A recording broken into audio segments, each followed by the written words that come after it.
तो अंताक्षरी के पिछला भाग में इनकरा स्व से गाँव कर है, तो सुनी लो स्व से गाना। सासुले नया सासुले नया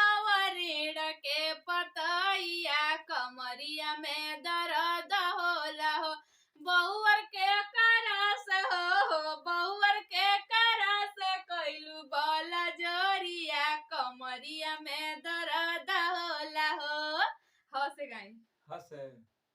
हम तो 10 लोग के खाना ना बनाई राजा जी, हम तो 10 लोग के खाना ना बनाई राजा जी,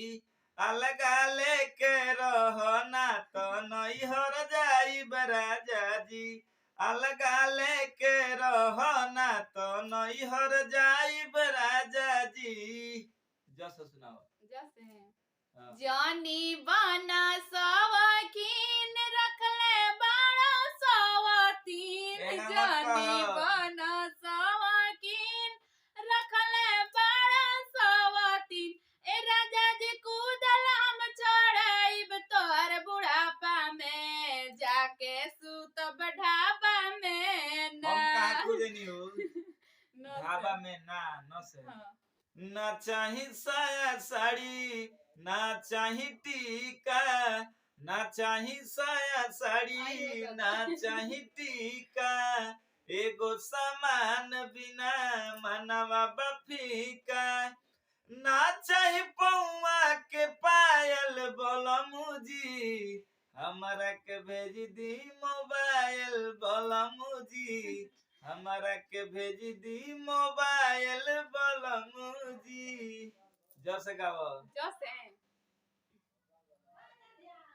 जैसन पेड़वा पर के बंदर वैसन पंडित जी लफंदर सुनी पंडित जी सुनी पंडित जी, जैसन बर्तन में के लोटा वैसन पंडित जी के लंगोटा सुनी पंडित जी।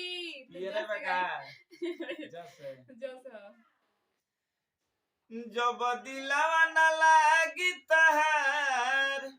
कि जब दिलावा न लागी तहार तो टीवी के चला ली हो चला ली हो चला ली हो चला ली हो चला ली हो,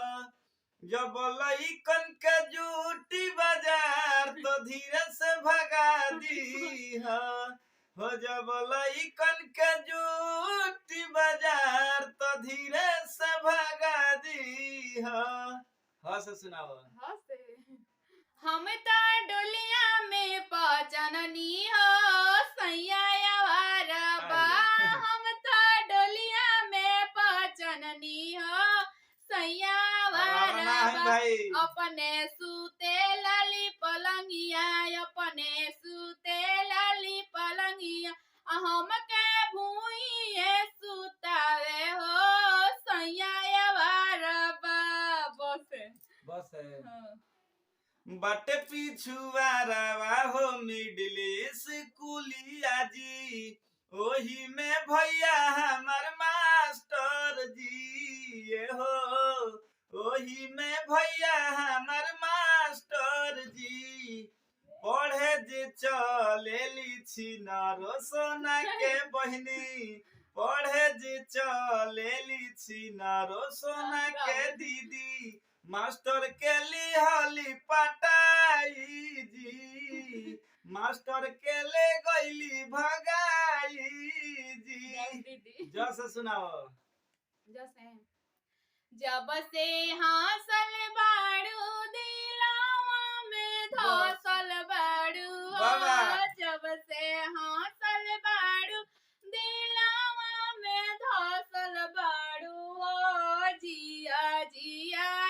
करे जा तू करे जा बाड़ू हो, जिया जिया करे जा तू करे जा बाड़ू हो। तो अगला वीडियो में यहाँ के हौस से गाँव वीडियो बहुत ही लंबा हो गया, ऐसे वीडियो के एंड करता नहीं के, और के गाना अच्छा लगला हमारे के यहाँ के कमेंट में जरूर तो जिया जिया करे जा दिल में।